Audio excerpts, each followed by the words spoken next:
Well, hello everyone. It's Tuesday, April 14th, 2020. I'm Jill Bloom, publisher of Roofing Contractor, Walls and Ceilings, and Building Enclosure. I'm here with our editorial director, Rick D'Amato. Thank you everyone for watching, whether you're on our website, LinkedIn, Twitter, Facebook, or however you digitally consume your content. It's definitely been challenging the past few weeks, but as an industry, we're gonna get through this together. And I promise you, we are dedicated to delivering content that will help you run your business. Rick and I are here today with Trent Cotney, who's the CEO of Cotney Construction. And I'll turn the conversation over to Rick to get us rolling. Thanks, Jill. I appreciate it. And thank you, Trent, for joining us this morning and for continuing to keep our industries up to date on everything that's going on related to the virus crisis. So I wanted to ask you first, bring us up to date on what today are your top three items of concerns that your clients are calling you about every day this week. Sure. Well, thank you, Rick. And, first I just want to, thank all the viewers out there. It's a privilege to be able to speak to you guys, especially during this difficult time. And, I just feel blessed and fortunate that we have the ability to meet like this. And, thank you, Jill and Rick, for this opportunity. I always enjoy speaking with you, not just from an industry side of things, but as friends. So it's a pleasure to see you guys again. I would say, our calls have changed and they continue to change. And I think we are in sort of what I called, I think last week is phase two. And it's kind of gotten past sort of that initial, where are we, what are we doing, what is an essential business? And I think a lot of the calls that we're receiving now is concerns about accounts receivable. I would say that is the number one call that we are getting. And our contractors are concerned about general contractors that are slow paying. Our contractors are concerned about their lien rights and bond rights and making sure that they're protected from that end. But one of the things that we're really suggesting to contractors out there with regard to that is whatever time frame that you had for your accounts receivable in the past. Let's say you had a 30, 60, 90-day time frame. That time frame should go like this. Okay, meaning that you're no longer waiting 10 days to ask about where's your payment. You're calling next day. And one of the things that we're big believers in is that a squeaky wheel gets the grease. So in these times, we encourage, contractors to remain civil and always put customer service first, but there's no problem in asking for money during these times. And you shouldn't be afraid to do that. The longer you wait, the potential is that it's going to be more difficult to collect. I'd say the second thing is we continue to get questions about what is going on with the loans, the Paycheck Protection Program loans. And my comment to that is your guess is as good as mine, because I can tell you that I have yet to hear of anyone that's actually received the money. Many people have been able to get their applications in, but consistently the things that I've heard, it's just confusion. The target is moving. We had one contractor call us yesterday and said, hey, I applied with this big bank. I got a phone call from someone overseas that wanted me to submit my application over the phone. So the first thing that I said is make sure that you're verifying who you're talking to. Encourage contractors to make sure they watch out for fraud when it comes to this Paycheck Protection Program, because there are people that will use email, that will use other forms of contact to try to solicit personal information in an attempt to, either secure identity or get access. And then the third thing along those lines is we're seeing government take some drastic steps here as we get closer to hopefully what is the finish line. Jill, you and I were talking earlier about some of the steps that Michigan has taken, which are a little bit draconian. We've talked about some other states and local jurisdictions. For example, here in Hillsborough County, they enacted a curfew, and there's a lot of people up in arms over that. So from 9 p.m. to 5 a.m., you can't be out on the streets. The other issue is, I think that you're going to start seeing governments try to solve problems piecemeal. And my concern there is it creates sort of a network where people aren't communicating all as one. If I'm looking at this, I think the way that we are able to go from where we are now to the finish line is we have to have a consistent theme throughout. Everybody has to be somewhat on the same page, because otherwise, if some states are opening, some states aren't, then it creates a lot of confusion, especially if you're going across state lines to do work. So I would say those probably right now are the three biggest things that I'm seeing. Catch us up on one other legal item. I want to switch to business, but legal. Tell us what's going on in Illinois. So this just came out yesterday and less than 24 hours ago. And we caught it here. We've been in communication with a lot of the associations up in Chicago. And the Illinois Workers' Comp Commission voted, I believe, unanimously to switch the burden of proof in workers' comp arbitration cases. And what does that mean, getting rid of the legalese? What does that mean? It means they have changed the language to say that if someone gets sick from COVID-19, there's a rebuttable presumption that it was caused on the job. Okay, so this is targeted to, if you drill down into the definitions, it's basically targeted to any essential business. You know, there are some exceptions, but generally speaking, critical trades are within that definition of what they're applying it to. So it's first responders and others, they're within that definition. So our concern is obviously this changes how workers' compensation cases are normally interpreted. Normally, it's up to the employee to show that they were harmed or received injury on the job site. This switches that around, and now it's the employer's job to show that they didn't get COVID-19 on the job, which makes it very difficult to prove. And also, from an employer standpoint, you're looking at increased workers' compensation premiums. So this is a new thing that has just come out. Our team is digesting it. I will absolutely anticipate and bet on the fact that there is going to be a lot of pushback based on this, not just from contractors and trades out there, but from the insurance industry as well. So something to keep your eye on. So we can look forward to a lot more legal work over the next year, just unscrambling a lot of this.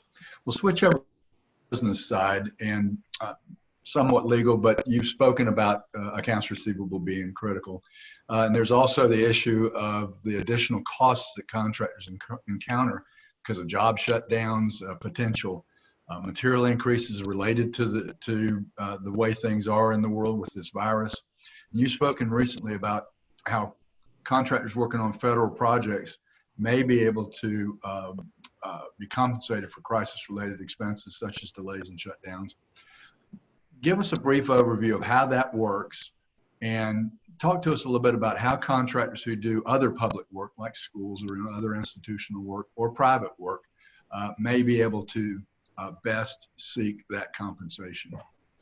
Sure. So what's interesting is with the projects that have been suspended out there, there are a lot of owners, regardless of whether they're private, state, or federal, that want to make sure that those contractors and trades will be ready to do that work once the all clear comes out.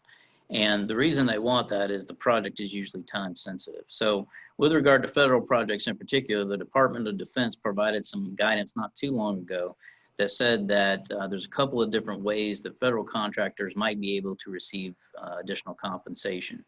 One is sort of the tried and true way of submitting a claim under the FAR regulations. Those are the federal regulations that govern procurement and submitting of claims for federal projects. And what they said there is just submit a claim as you would a normal change order or a claim for additional compensation to your contracting officer. The other thing that's interesting is the CARES Act, the fine print, everybody's focused again on that Paycheck Protection Program. But Section 3610 of that act allows for additional compensation for federal contractors that are having to pay additional sick time or sick leave as a result of projects being suspended, where they can't telecommute and where they have to remain in a sort of a ready state because of how critical it is. So if you think about military projects out there, a lot of those are critical infrastructure things that have to be done. So I can understand from a government standpoint why you would want to do that. That has trickled down to the private as well. There are several private projects that even though they have suspended, they have agreed to submit payments or some kind of contribution that will flow down the stream from the GC all the way down to the subs to keep them on schedule when this thing opens again. Because that's the big concern from an owner standpoint is fine, the project's suspended. Am I going to be able to get these people back once the doors open again? And that's a concern, I'm sure, for anybody mid-project with public, private, or otherwise. Well, thank you for that. Let's talk about the post-crisis world. How can contractors best prepare for what's ahead in the next phase? So I think the thing that I would recommend to any contractor now is recognize that with any crisis comes opportunity. And that's how we're viewing this from a business standpoint. That's how anybody should view it as from a business standpoint is improvise, adapt, and overcome. You know, the things that you did 3 or 4 months ago may not work in a post-crisis world. So what is going to work? Well, let's talk about it. You know, it's going to be the service work. It's going to be the one-off repairs. It's going to be changing your sales techniques. It's going to be figuring out how do you solve the customer's need without necessarily doing a complete, you know, redo of whatever they're asking for. So there's a capability of maybe selling repairs, you know, small additions, figuring out ways to do things that don't involve huge chunks of money that allow customers to have an initial, you know, satisfaction and then kind of moving on further. The other thing I would recommend is really thinking about payment terms and getting creative on how you can go about doing that. You know, structuring it to where you're not coming out too bad, but maybe working with a customer in a way that makes sense so that you know that they can afford to pay whatever needs to be paid. Your main office is in Tampa, Florida. We're about 6 weeks away from hurricane seasons. Give me some of the ways contractors should be preparing throughout the hurricane belt. Rick, I'm glad you mentioned that, and I really want any contractor that's listening to this that's in the Gulf or, you know, Texas, Louisiana, Alabama, Florida, to pay attention to this, because we had a crisis management team meeting yesterday with our group here. If a hurricane hits during this, it's going to be difficult, and it's going to be very, very difficult. Our supplier vendor relationships are critical.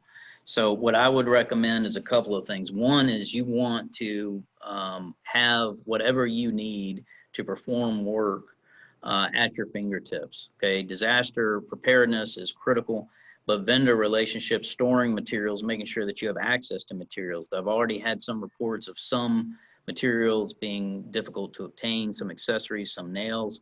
You want to be able to put your fingers on that. Have your blue roof contracts ready, have your repair contracts ready, have your remediation contracts ready, you know, dry-in, all of those kinds of things that people need during a hurricane.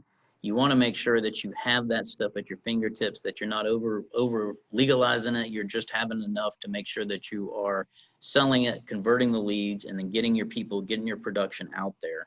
Technology is critical, If we end up with a major storm during this crisis, it's going to be absolutely critical that you can stay in touch and maintain the logistics from the top to the bottom, because that's how you're going to be able to continue to function in this kind of environment. Also, I would encourage everybody to stay up to date with local regulations. You can bet that in addition to a lot of the regulations that we normally see during hurricanes, that there's going to be heightened regulations as a result of COVID-19. So out-of-state contractors, you know, be prepared to have restrictions put on you. For those of you that are in states that require licensure, recognize that there will probably be criminal elements attached to it during hurricanes. But the key thing that I want to hit home is you've got to prepare now. You can't don't wait till July. Prepare now, because we're still going to be in this to a certain extent. Even if they open the doors, I would anticipate some social distancing. And it's not going to necessarily be business as usual. You don't want to be caught off guard if we get a major storm. And I didn't want to delve all the way into this real deep, and I want you to continue to think about it, because I think we're going to be talking about it for months, if not years. In the post-crisis world, how are construction contracts going to change based on our learning in this event? And when I say change, I mean change forever. So before this crisis happened, I was a big believer in blockchain construction and the use of BIM and other software materials to virtualize the construction practice. And if you think about it, in the last 200-300 years, construction has remained absolutely the same. Okay, yes, we've got new equipment, we've got new materials, we're more efficient, but at the end of the day, it's the same exact format. We have owner hires a general contractor hires trades, and there's inefficiencies built in there. So what this crisis will hopefully teach everyone out there is that wherever there is inefficiencies, there's opportunity for resolution. I anticipate that while it might not be those technologies I mentioned, it may be some combination or hybrid of that. And I think the way that we contract and move through a project is going to be truncated, and we're going to get rid of a lot of the inefficiencies that exist naturally through how we do things now. All right, thanks again, Trent. And unless you have any closing comments you'd like to make, I'm going to go ahead and turn it back to Jill. No, I just appreciate the opportunity. It's always great talking to everyone. Well, thank you so much for your time, Trent. We know how busy you are, and we appreciate you giving us your insight and educating us on everything that's going on. So, and to all our watchers, please subscribe, whether you're watching on whatever platform, but whether it's roofingcontractor.com, wconline.com, or buildingenclosureonline.com. Sign up for our e-news, our digital edition, and like and follow us on our social pages. So next time we're talking to Trent, you can always stay up to date on our videos. So everyone out there, stay safe and healthy, and have a great day.